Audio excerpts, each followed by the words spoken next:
Este, Qué bueno que ya estamos aquí en esta mañana y entendemos que es por la misericordia de Dios y la buena voluntad de Dios, que es admirable en gran manera, sumamente en gran manera, que alguno de los salmistas dice, esto es demasiado entendimiento para mí, o sea, algo demasiado, no lo puedo comprender. Y realmente en algún punto de nosotros llegamos a considerar eso, o sea, no puedo yo contemplar toda la gloria de Dios en sus diferentes aspectos, y llegamos a decir, somos terrenales, somos polvo, y precisamente si tenemos la actitud correcta, podemos decir, Señor, como Job cuando dijo, me humillo ante ti. Ok, entonces hermanos, vamos a ver en esta mañana un tema muy importante, consecuente a los temas que ya hemos venido dando anteriormente. A la vez pasada se habló muy claramente al respecto de la educación en el hogar y el enfoque correcto que se debe tener con respecto a eso. Y claro, se disiparon muchas dudas, en algunos se tuvo una idea muy clara al respecto de lo que nosotros llamamos o debemos llamar educación en el hogar. Y yo creo que en esta mañana estemos viendo algo que lo vemos de esta manera: escolarizar o educar. Y en algún momento nosotros podemos tener como sinónimo las dos palabras, sin embargo no es lo mismo escolarizar o educar. Y es precisamente que mucho se diferencia una de otra, y es lo que vamos a estar viendo en esta mañana al respecto.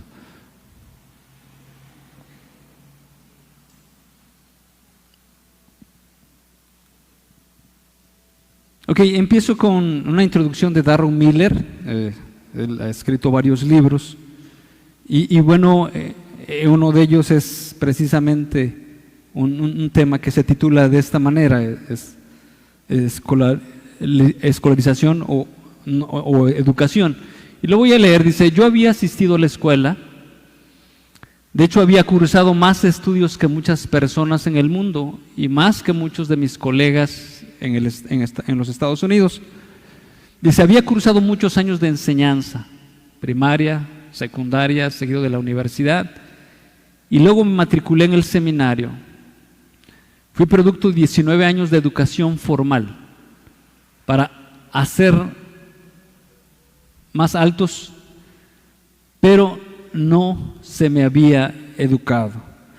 Entonces, con esta introducción, yo quisiera que nosotros nos pudiéramos dar cuenta, en la mayoría de nosotros podemos cursar la primaria, podemos cursar la secundaria, preparatoria y etcétera. Y algunos de nosotros tenemos esa idea que la escolarización nos va a educar. Sin embargo, el mismo autor termina diciendo, no estaba educado, no estaba. Fui a la escuela, cursé estudios, etcétera, pero realmente educación que yo hubiera tenido como persona, una formación de valores, una formación de virtudes, un sentido claro de la responsabilidad, un sentido claro de la eternidad, el por qué yo estoy aquí, cuál es el propósito de mi vida, qué es lo que yo voy a hacer en la labor de lo que yo tengo que hacer en esta tierra, para qué Dios me dejó aquí en esta tierra. Y eso es lo que vemos en el resultado de la educación. Por eso es que es muy importante que nosotros podamos diferenciar educación o escolarización.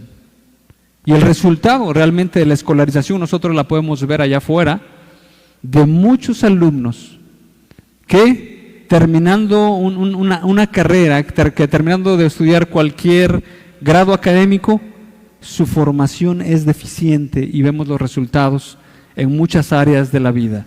Entonces, él continúa diciendo: la educación que recibí no estimulaba una mente inquisitiva, ni el pensamiento crítico, ni la creatividad.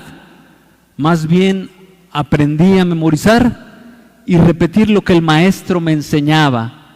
Mi educación se había centrado en hechos, en cifras, no en la comprensión, la formación moral la virtud y el anhelo de explorar el mundo. Y es así que yo he visto durante varios años a muchos estudiantes que les gusta ir a la escuela, como tal vez a muchos estudiantes que les gusta la materia de educación física y no tanto por que su cuerpo tenga que ser sometido a una disciplina y estén desarrollando capacidades y esas capacidades las desarrollen para la gloria del Señor, sino más bien, ¿por qué?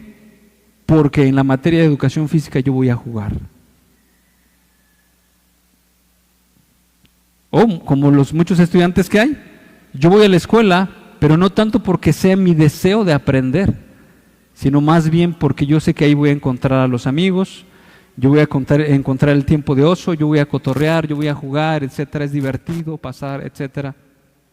Y al final de cuentas, si esos estudiantes tuvieran el deseo de investigar, de estudiar, desde antes de la casa, en la casa estuvieran ellos con una intención abierta, con una disposición para decir, esto, busco esto, ¿a qué se determina esto? ¿Por qué causa es esto? Y etcétera.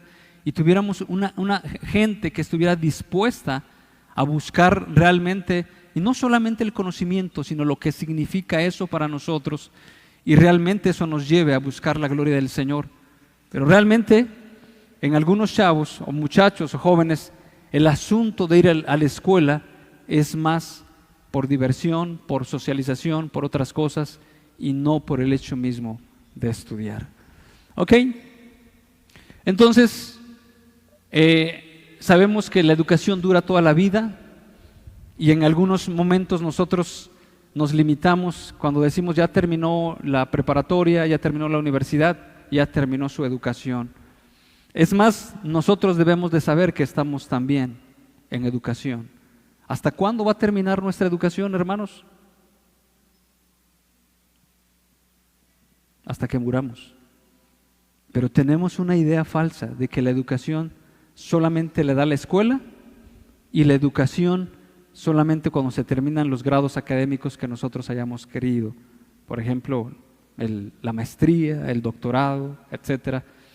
Y prueba de eso es que nosotros no tenemos un espíritu inquisitivo, un espíritu investigador, un espíritu que hace preguntas y que no solamente hace preguntas, que las busca y que va buscando esa forma de conocer la verdad, porque sabemos que hay una verdad.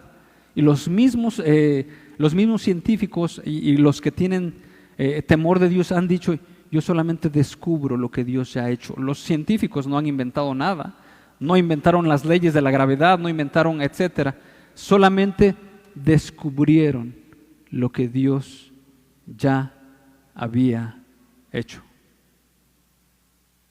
Entonces, en un momento dado, nuestra educación algunas veces se limita y por otro lado, yo a veces me pregunto, y es más, en este tiempo que ya entraron o muchos estudiantes a la escuela, ¿qué es lo que llevan a la escuela? ¿Qué utensilios? ¿Cómo van? ¿Uniforme? ¿Qué llevan más? Lo básico que llevan. ¿Libros y qué más?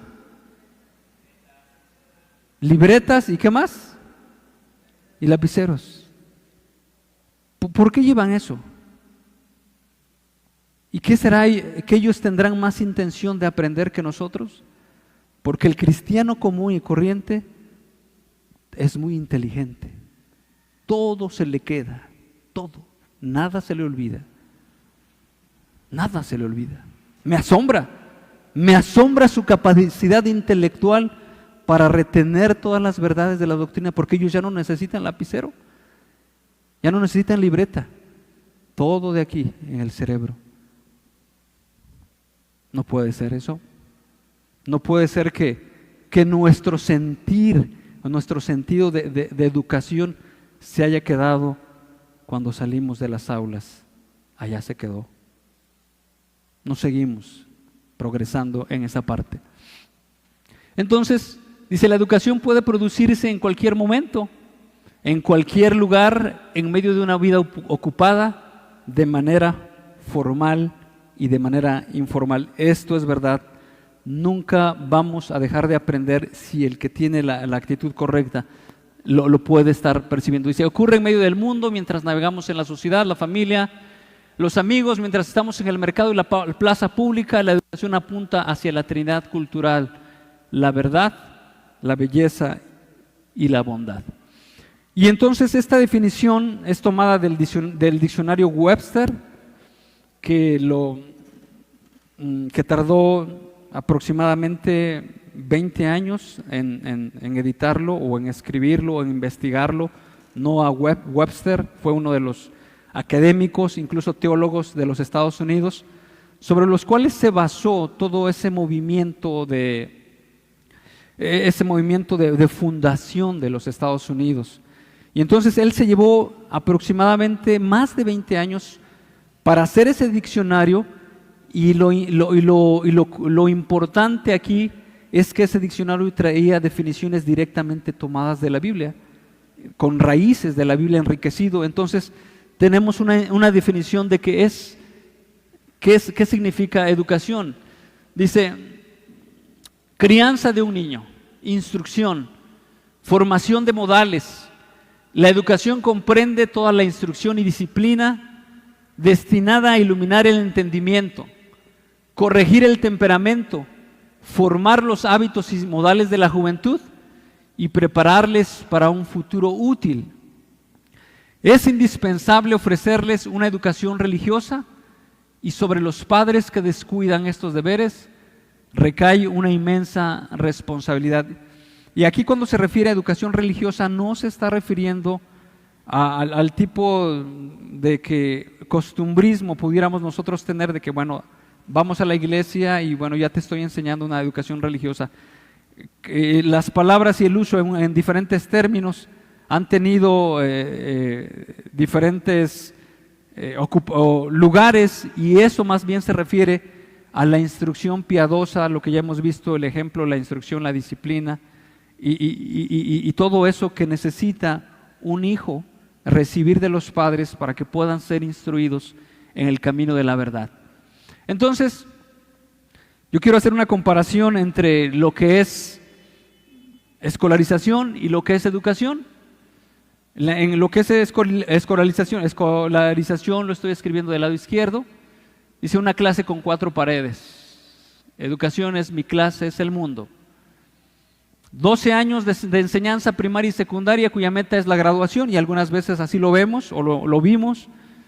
Y de este lado tenemos un aprendizaje que dura toda la vida, hasta el más allá.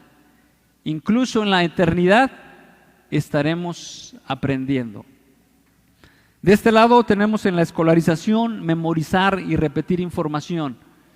De este lado tenemos formar una mente inquisitiva, que pregunta, que razona, porque Dios nos ha creado con intelecto, con la capacidad de razonar, creados a imagen y semejanza de Dios.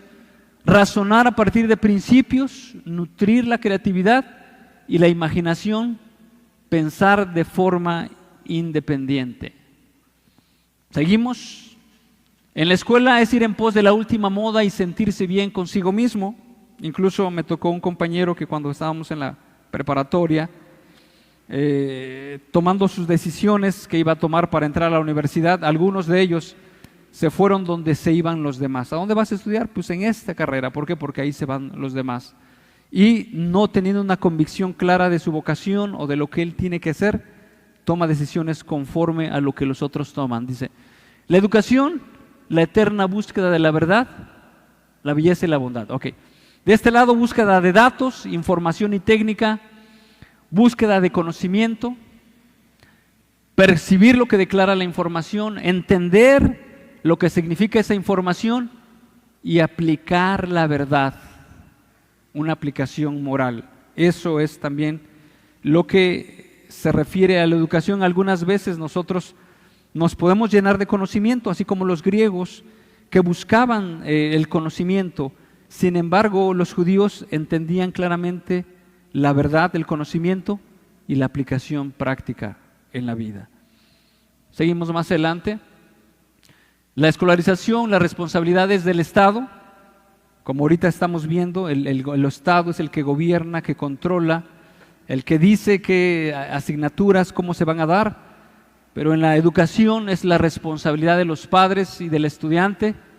Se funda en el teísmo judeocristiano y se prepara para la vida y para el trabajo.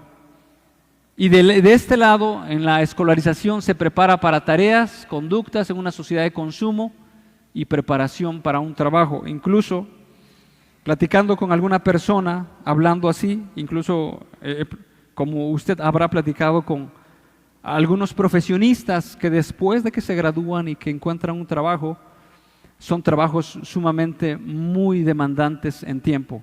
Conocí a una contadora que estaba trabajando en una empresa reconocida aquí en Tehuacán, donde tenía que salir ya hasta las 10, 11 de la noche y llevarse el trabajo a su casa. Y al otro día, de igual manera, el trabajo para ella, y habiendo estudiado, era un cúmulo de trabajo, pero puedo yo conocer a otras personas que no han cursado los grados académicos de muchos de ellos, y que tienen una jornada de 5 días y que trabajan hasta las 6 de la tarde y están felices y contentos con su familia.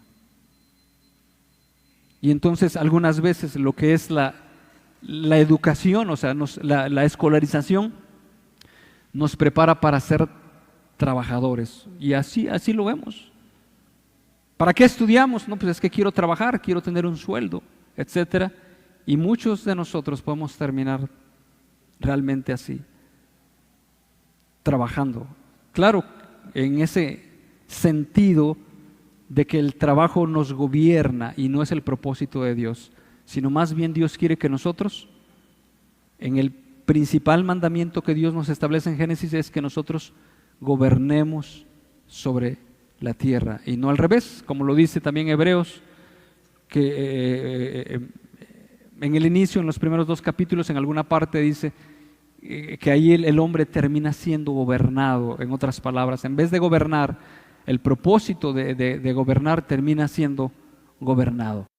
Ok, y aquí está una definición de John Milton, es funcionario inglés y poeta brillante. El fin del aprendizaje es reparar la ruina de nuestros primeros padres, recuperar el verdadero conocimiento de Dios y a partir de ahí amarle, imitarle y ser como Él. Ese es el verdadero propósito de la educación. La meta del esfuerzo académico no es solo agregar al montón de madera del conocimiento humano, sino hacer crecer un árbol vivo que desde las raíces hasta las ramas y el fruto refleje la imagen de las palabras y obras de su divino creador. Juan Amos Comenio, autor de la Didáctica Magna. Él fue moravo y bueno, se le reconoce como también fue un teólogo y un iniciador o un principal fundador de la pedagogía. ¿Ok?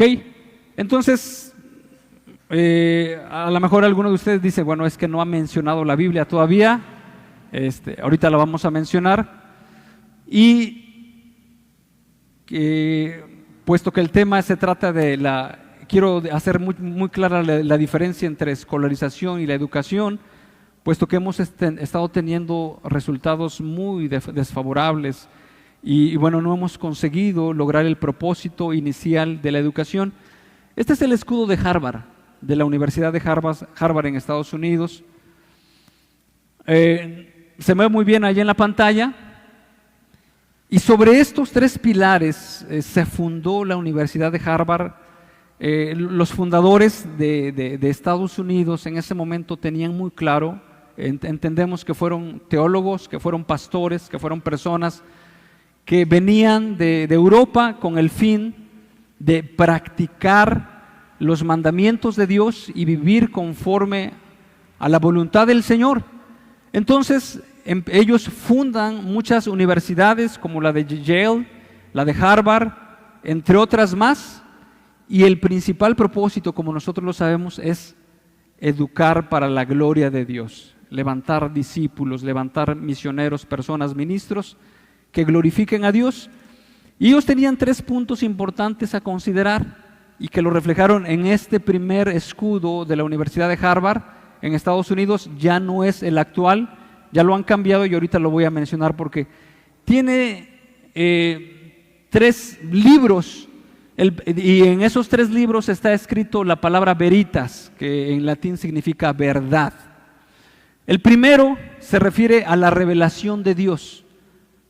Nosotros tenemos en la palabra de Dios la voluntad de Dios, la revelación, la Biblia, la inspiración divina que Dios nos da para entenderlo a Él en esta parte. La siguiente son las obras de Dios. Las obras de Dios, dice el apóstol Pablo, que todas las cosas creadas son su eterno poder, y su deidad son claramente visibles en la creación realmente. Entonces, a través de los árboles, a través de las montañas, a través de todo lo creado, se puede manifestar o se puede entender el carácter de Dios y se puede entender a Dios, pero principalmente a través de lo que principalmente, me pasé, ¿verdad? Principalmente nosotros conocemos a Dios a través del libro de la revelación, que es la palabra de Dios, que es la Biblia. Sin embargo, también a través de la creación de Dios, a través de las obras de Dios. Por ejemplo, hay otros pasajes que nos dicen, ahorita los vamos a leer, que grandes son las obras de Jehová y a través de las obras de Dios nosotros podemos reconocer su poder, su gloria, su divinidad y todos los atributos de Dios. Entonces, estos 2 libros son los importantes para que se pueda iniciar, o en los cuales los fundadores de aquella universidad estaban estableciendo como elementos principales la palabra de Dios, que es la fuente de inspiración divina, y la otra, las obras de Dios, todo lo que se refiere a seguirle la pista a Dios en las cosas creadas, a investigar, a reconocer lo que Dios ha hecho en lo que nosotros llamamos la naturaleza. Y el último libro está al revés. Hay muchas evidencias que este libro se refiere a la razón humana. ¿Por qué? Porque Dios nos hizo hombres pensantes, Dios nos hizo hombres con intelecto, nos hizo hombres semejantes a Él, de acuerdo a su imagen. Sin embargo, esta flecha que está hacia arriba dice que la razón humana tiene que someterse ¿a quién? A la palabra de Dios, a la inspiración divina y a las obras de Dios. Que las obras de Dios hablan de su eterno poder y su deidad, y se hace claramente visible a través de las cosas hechas. Ese era el principal fundamento. Y decía en esta leyenda, por Cristo y su gloria. ¿Sí? Entonces, estos eran los 3 pilares, o mejor dicho, los 2 pilares, y el tercero también sobre el cual se establecía la educación. Y entonces, aunque ahorita ya se quitó, ya se cambió, ahorita ya han quitado la razón, ya han quitado la inspiración divina, también han quitado las obras de Dios, y ni siquiera y solamente se ha quedado sobre la razón humana y dejando a un lado a Dios. Y entonces aquí en esta parte vemos que el libro de la palabra de Dios, la revelación especial es la Biblia, y el libro de las obras de Dios es la revelación en general de la creación y el libro de la razón humana. Y esto se sintetiza de la siguiente manera: la razón humana sometida a la palabra de Dios y a sus obras. El Salmo 19:1 dice: los cielos cuentan la gloria de Dios y el firmamento anuncia la obra de sus manos. Romanos 1 dice, lo que ya leímos, las cosas invisibles de Él, su eterno poder y deidad se hacen claramente visibles desde la creación. O sea, en toda la creación podemos ver el poder de Dios, el Dios creativo, el Dios eterno, el Dios de amor, el Dios virtuoso, el Dios creativo, todas las cosas a través de la creación. Nosotros lo podemos ver. Algunas veces creo que nos encegamos con lo que nosotros entendemos que es la ciencia, sin embargo necesitamos ojos para verlo. Newton dijo: tengo una fe fundamental en la Biblia como la palabra de Dios, escrita por hombres, claro, que fueron inspirados. Estudio la Biblia diariamente. Este gran científico tenía esto que decir sobre el tema de la incredulidad. Dice: el ateísmo es completamente insensato. Cuando contemplo el sistema solar, veo la Tierra a la distancia exacta del Sol para que recibamos la cantidad apropiada de calor y luz. Eso no ocurrió por casualidad. Entonces yo, cuando estaba pensando al respecto de esto, y yo llegué a preguntarme, entonces Dios, y le pregunté a mi hermano, ¿y Dios es matemático? Yo así nada más le dije, ¿y Dios es matemático? Y la respuesta de él dice: es más que eso, dice. Dios es más que matemático. Y precisamente voy a dar mi convicción propia. Para crear algo, nosotros necesitamos las matemáticas. Para hacer cálculos, los ingenieros hacen cálculos de los, ya sea de los aviones, de los puentes y de todas las construcciones, hasta incluso para hacer un mueble bien hecho, se necesitan medidas. Y para crear un universo tan complejo y tan exacto, se necesita una perfección en matemáticas para crear un modelo como el que Dios lo creó. Dios es sumamente matemático. Los reformadores del siglo XVI comprendieron que todas las facultades del hombre, incluso su mente, estaban depravadas. Por tanto, no podemos depender de la razón humana exclusivamente para llegar a toda la verdad, como los griegos orgullosamente habían pensado. Necesitamos de la revelación divina y necesitamos ver las obras de Dios, y usando nuestra razón en ese contexto, podamos nosotros asombrarnos de lo que Dios es. Por tanto, esto debía ser siempre avalado a la luz de las Escrituras, porque los cristianos creían que Dios se había revelado en dos libros: el libro de la naturaleza, de las obras de Dios, y el de las Escrituras, es decir, una revelación general y una revelación especial. Y aquí tenemos algo que me asombra, que me asombra. Si usted piensa que Dios no es matemático, es infinitamente matemático. Incluso Galileo Galilei llegó a decir: el lenguaje de Dios con que hizo la creación fue la matemática. La disposición de las semillas de un girasol están estructuradas con 21 espirales hacia la izquierda y 34 hacia la derecha. Vaya, cómprese una flor de girasol y cheque cómo están los espirales estructurados de esta manera. 21 y 34 son los números consecutivos de la sucesión de Fibonacci. Hay una sucesión, esta no la inventó Fibonacci, claro. Sabemos que se le atribuye a Fibonacci porque descubre algo de las matemáticas y se le asigna su nombre. Sin embargo, esta sucesión de Fibonacci, como nosotros lo podemos ver aquí, que realmente hay una lógica. Por ejemplo, empezamos con el 0 y el 1. 0 más 1 nos da 1. Y luego 1 más 1 nos da 2.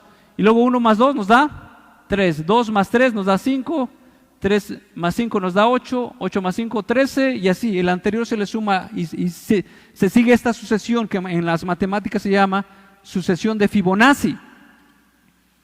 Pues precisamente el 21, que aquí está, y el 34 son dos números consecutivos de la sucesión de Fibonacci, y no solamente allí, sino en las medidas de una abeja de igual manera. Hay un número en las matemáticas que se llama número áureo, otros le llaman el número divino, así se le conocen las matemáticas. El número áureo o el número divino es Phi.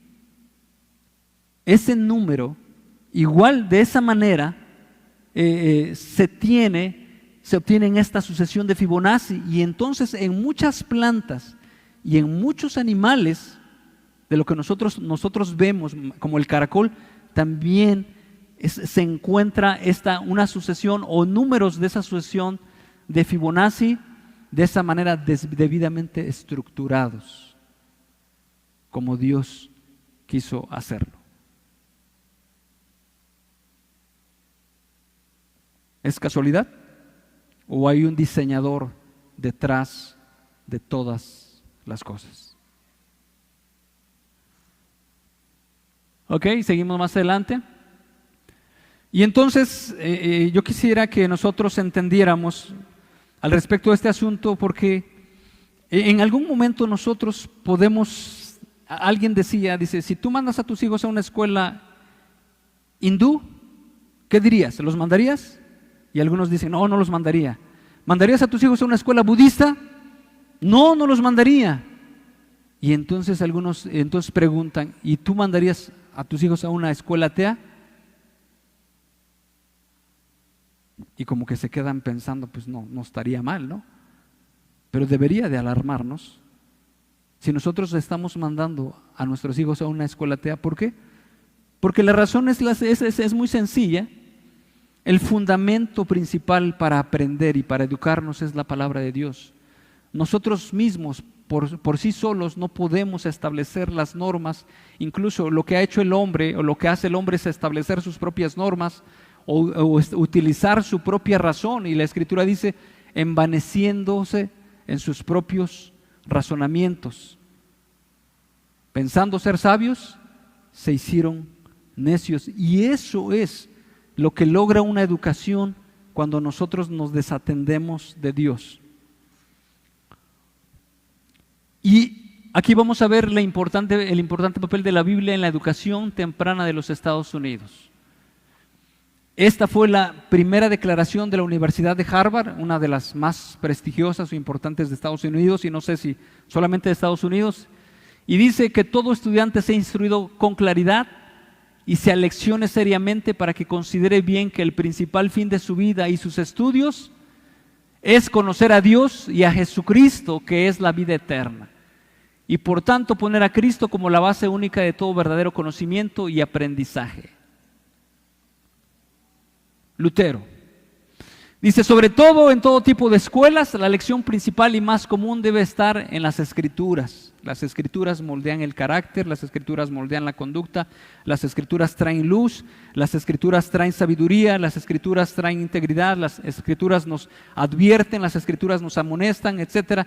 Una educación que no está sostenida sobre las Escrituras es una educación donde el ego, donde la soberbia, donde el propio razonamiento va a levantarse para hacer lo que ha pasado ahorita en Estados Unidos, como ha pasado en Estados Unidos, que han quitado la Biblia de las aulas, que han negado a Dios, incluso en el escudo ya último de la Universidad de Harvard, han quitado la leyenda de para Cristo y su gloria y han volteado el libro de la razón y lo han puesto al revés, como diciendo, nosotros por nuestra razón podemos entender todas las cosas. Y entonces decía Martín Lutero en aquel tiempo, me temo que las universidades llegarán a ser grandes puertas del infierno, a menos que se ocupen diligentemente en explicar las Sagradas Escrituras y las graben en el corazón de los jóvenes. No le aconsejo a nadie donde las Escrituras no reinen primordialmente. Toda institución en la que los hombres no estén cada vez más ocupados con la palabra de Dios se corromperá. ¿Tenía razón Martín Lutero en aquel tiempo o no tenía razón? Tenía mucha razón. Martín Lutero, ya hablando en esos años, dice, cualquier institución donde las Escrituras no reinen totales, o sea, como la fuente de la verdad. ¿Quién es la verdad? Hermanos, ¿quién es el punto de partida de la verdad? ¿Quién es el que puede decir esto es bueno y esto es malo? ¿Quién es el que dice este es hombre y esta es mujer? Cristo, la palabra de Dios. Cristo es la verdad. Él mismo dijo, yo soy el camino, la verdad. No dijo yo soy una verdad. No dijo yo puedo ser un camino. Yo soy la verdad y la vida.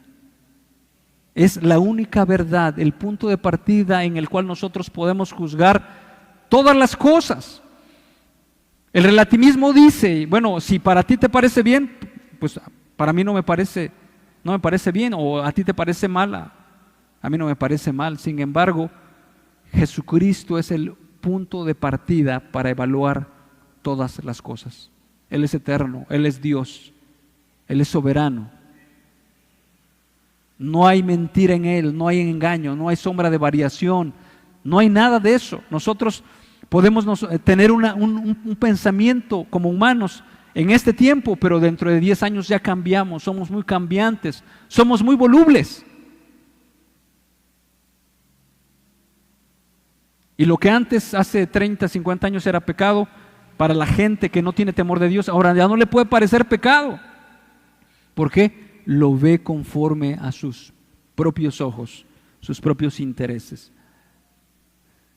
Lutero promovió la educación cristiana. Fue en el hogar colonial donde los padres y las madres enseñaron y moldearon el carácter cristiano y establecieron hábitos hogareños de cortesía. Esto es importante. Moralidad, frugalidad, perseverancia en hacer el bien, autogobierno y amor por el aprendizaje. La Biblia fue su manual básico para educar el carácter y el libro con el que se enseñaron a sus hijos a leer y razonar en la verdad, en la cual se desarrollaron con más de 5 generaciones o aproximadamente en la verdad y fueron prósperos, fueron útiles a la sociedad, fueron una sociedad que se pudo desarrollar, una sociedad en libertad de Estados Unidos, refiriéndonos a eso, por las bases sólidas de la palabra de Dios. Cuando Estados Unidos hizo la transición de las escuelas cristianas a un sistema escolar estatal centralizado a fines del siglo XIX, un teólogo que se llama, es A.A. Hodge, dijo en ese tiempo, es evidente que a través de este plan, si se lleva a cabo de manera coherente y persistente en todas las partes del país, el sistema de educación popular nacional estadounidense será el instrumento más amplio y eficiente para preparar el ateísmo que el mundo haya conocido jamás.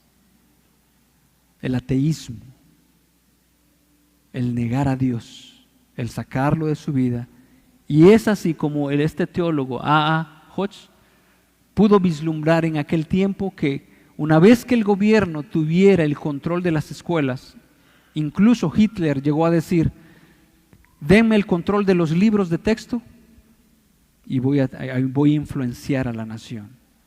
Y de esta misma manera, una vez que el gobierno toma la autoridad y empieza a difundir, porque vamos a ver que no hay una enseñanza neutral. Algunos podemos decir es que es una enseñanza neutral. Le voy a decir, si usted en su familia durante 5 años o 6 o 10 años sus hijos lo ven levantarse, lo ven acostarse y hacer todas las actividades y no menciona la palabra de Dios y no menciona a Dios, ¿qué idea le está transmitiendo a sus hijos? Si durante 10 años usted se dice cristiano, pero durante 10 años usted no se levanta, usted no le dice las verdades de la palabra de Dios, usted no lo instruye, usted no le habla de Dios, nada, ¿qué mensaje le está diciendo a sus hijos? ¿Qué mensaje le está dando?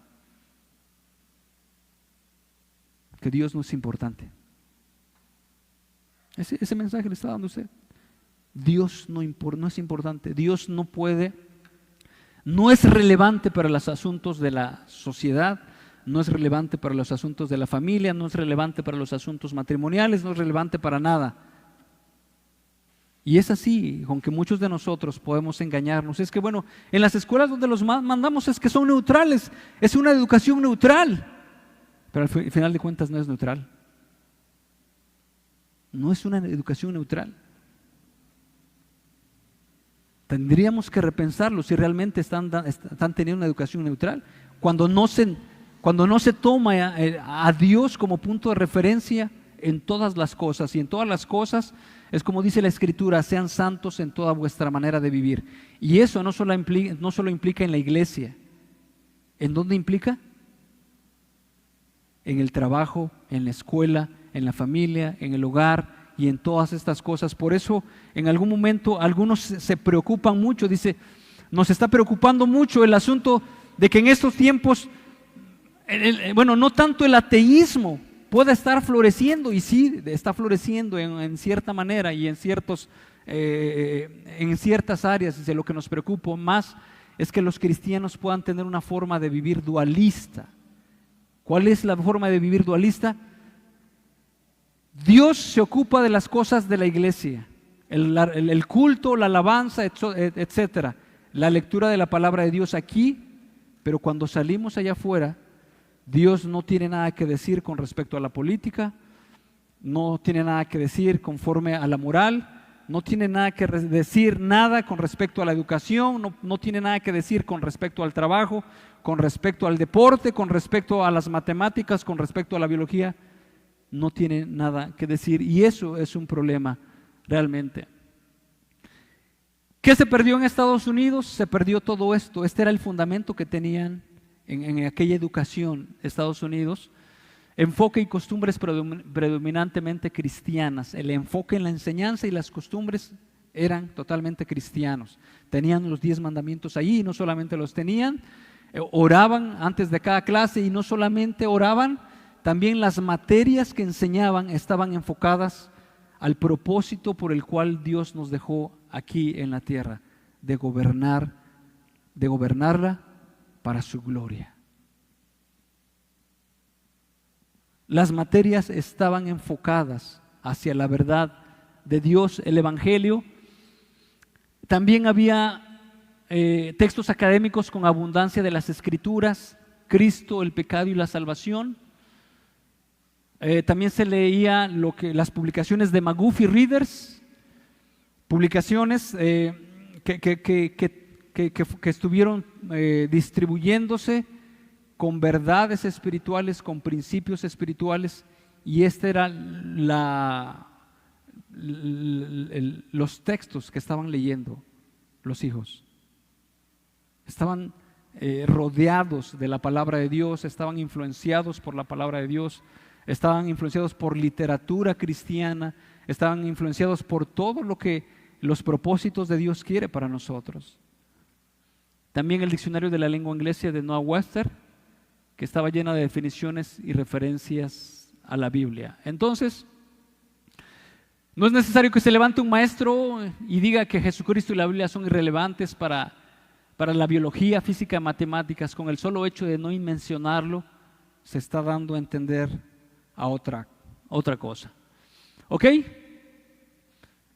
Algunos padres piensan que el secularismo es neutral y que si sus hijos pueden aprender a leer y escribir para ingresar en la universidad, después de un tiempo dejarán atrás la educación secular. Pero si los maestros no dan ninguna referencia en el marco del contexto bíblico durante un periodo de 8 horas por 5 días a la semana, ¿son estos realmente maestros neutrales? Y la respuesta es que no son realmente maestros neutrales. Ok. ¿Qué es lo que ha repercutido? El hecho de que nosotros o que la sociedad de Estados Unidos haya quitado la Biblia.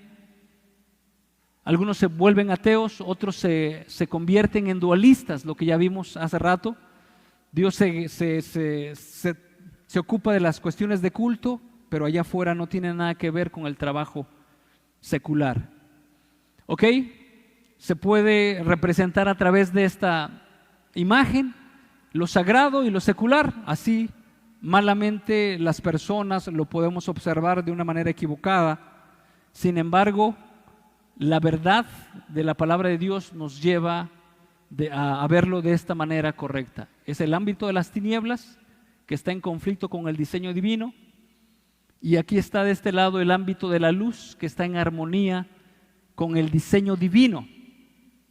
Y todas, por poner solamente algunas, la empresa, la educación, la ley, los deportes, la política, el arte, el trabajo, la familia, la agricultura, la iglesia, música, la familia y todo eso, una vez que salimos de las tinieblas y fuimos llamados por Jesucristo para su gloria, tenemos que moldearnos a la luz de la palabra de Dios en todos estos aspectos.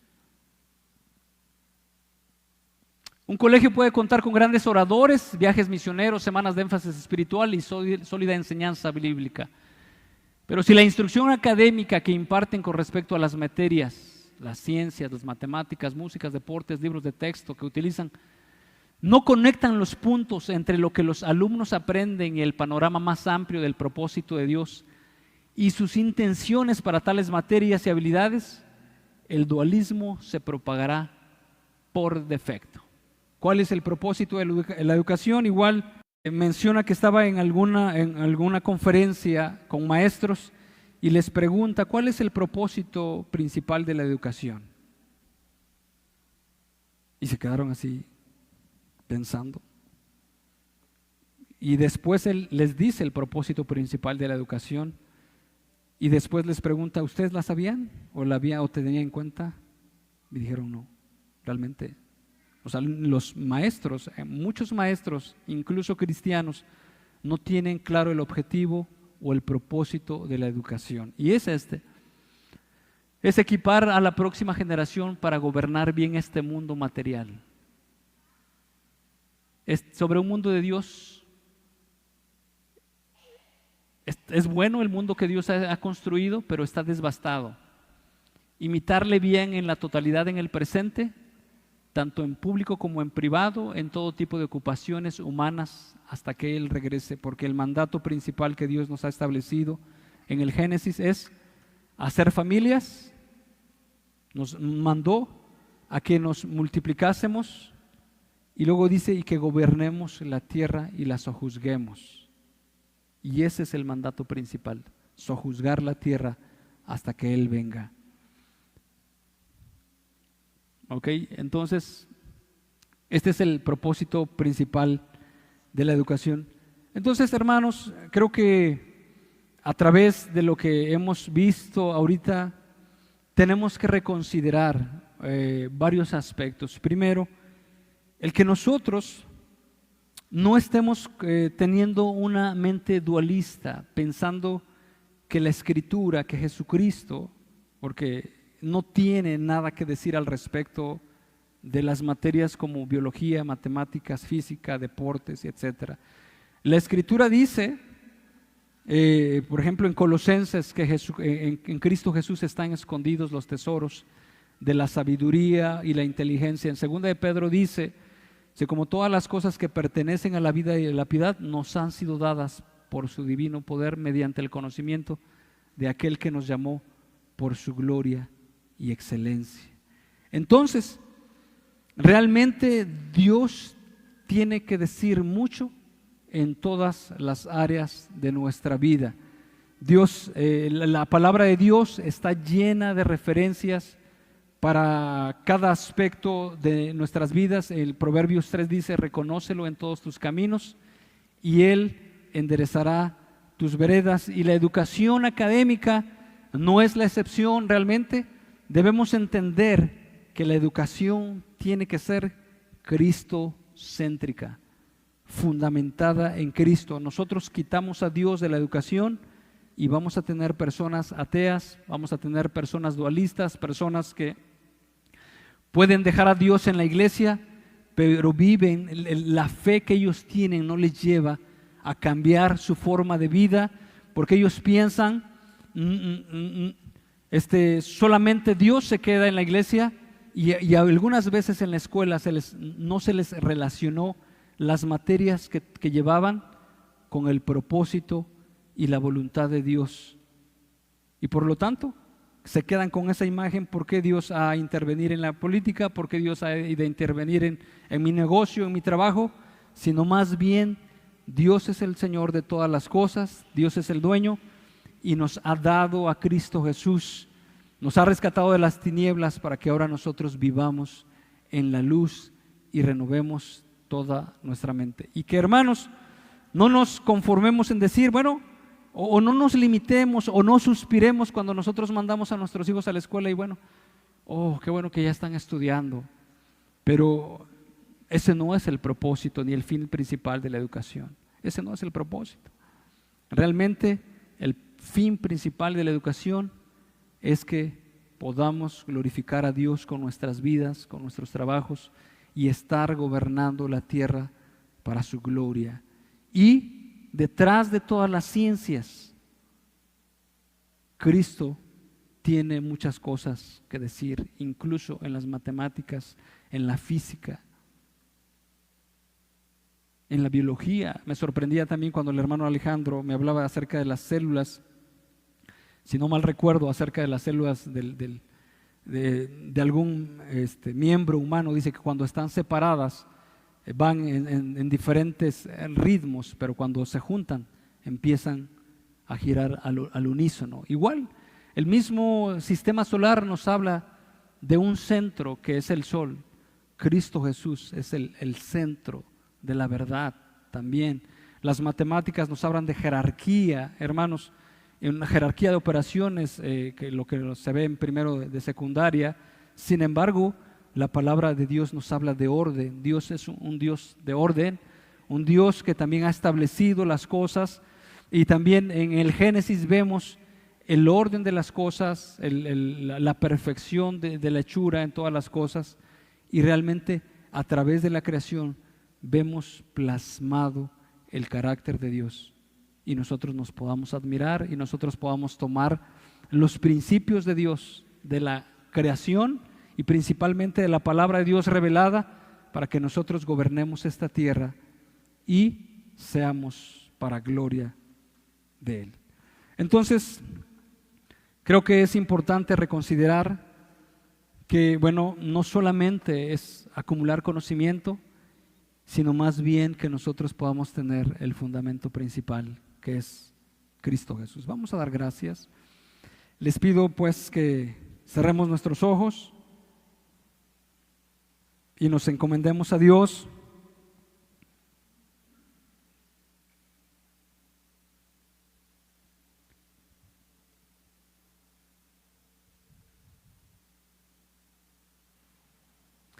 Señor,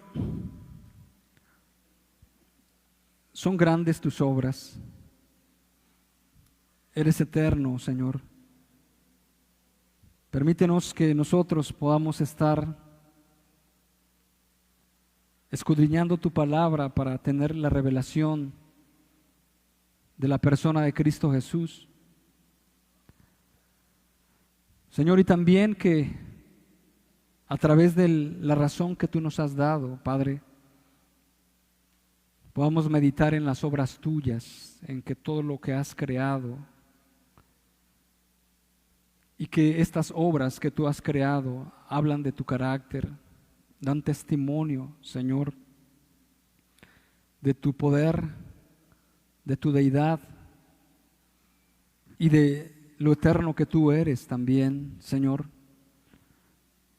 Pero permítenos, Dios mío, que en nosotros no haya un pensamiento de educar sin ti, de llevar a nuestros hijos, porque realmente en tu palabra nos das el fundamento para que nosotros seamos prósperos en esta tierra, nos vaya bien, Padre Santo. Sin embargo, algunas veces lo hemos entendido mal.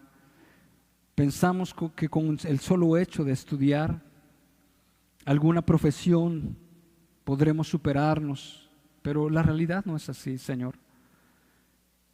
Podemos ver ingenieros, catedráticos, profesores, doctores, aun teniendo el conocimiento, pero viviendo vidas sin propósito, viviendo vidas en las cuales no gobierna la justicia, en las cuales no gobierna la verdad, en las cuales no gobierna el dominio propio, en las cuales no gobierna la compasión, sino más bien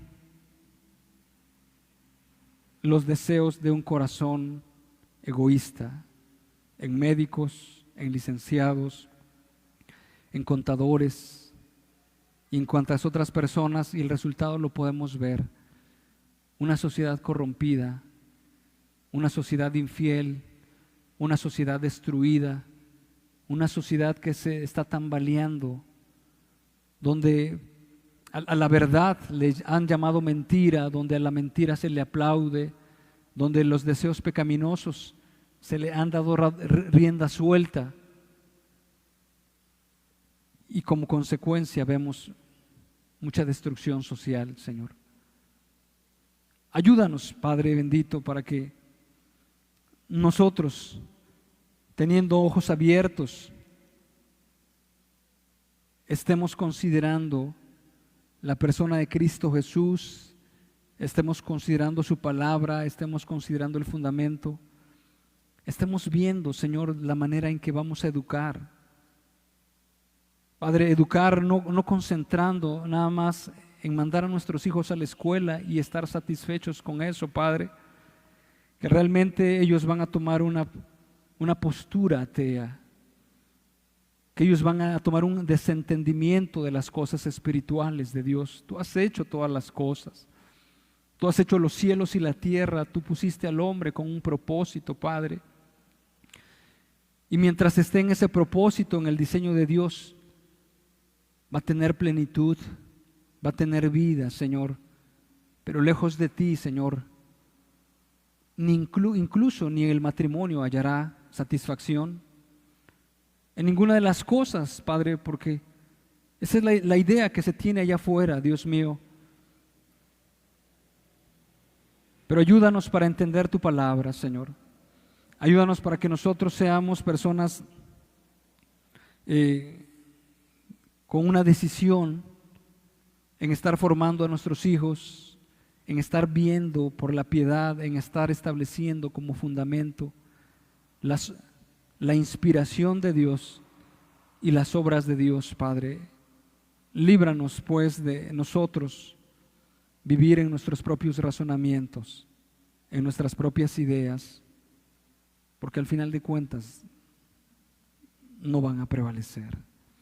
Ayúdanos en el nombre de Cristo Jesús. Amén. Yo quiero que leamos para terminar en Salmo 112.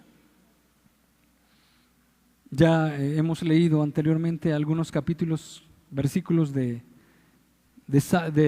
Salmo 1, también Josué 1:8, y hay otros más. Sin embargo, en esta semana leí parte de este capítulo y me queda claro que el progreso y el avance del hombre no consiste en sí mismo, en un conocimiento que solamente va a llenar de información a una mente, sino más bien es Dios mismo estando dirigiendo al hombre en su voluntad, y es como va a tener progreso. Dice así: bienaventurado el hombre que teme a Jehová y en sus mandamientos se deleita en gran manera. El asunto del temor a Dios no es solamente un asunto minúsculo que se refiere a reverenciar de boca el nombre de Dios, sino más bien a un temor de Dios que lo lleva a vivir en toda su manera de acuerdo a lo que Dios quiere. Eso implica la palabra de Dios, implica comunión con Dios, implica búsqueda de Dios, someter su corazón a Dios, cambiar su forma de vivir, dice, y en sus mandamientos se deleita en gran manera. Verso 2: su descendencia será poderosa en la tierra, la generación de los rectos será bendita. Como consecuencia, su descendencia, sus hijos, tendrán esta bendición. El verso 3 dice: bienes y riquezas hay en su casa y su justicia permanece para siempre. Entonces, tenemos la palabra de Dios, que es suficiente para nuestras vidas, y el fundamento para que nosotros también estemos cimentados y a través de la voluntad de Dios nos vaya bien a cada uno de nosotros. Esto es todo, hermanos. Que Dios les bendiga. Buenas tardes.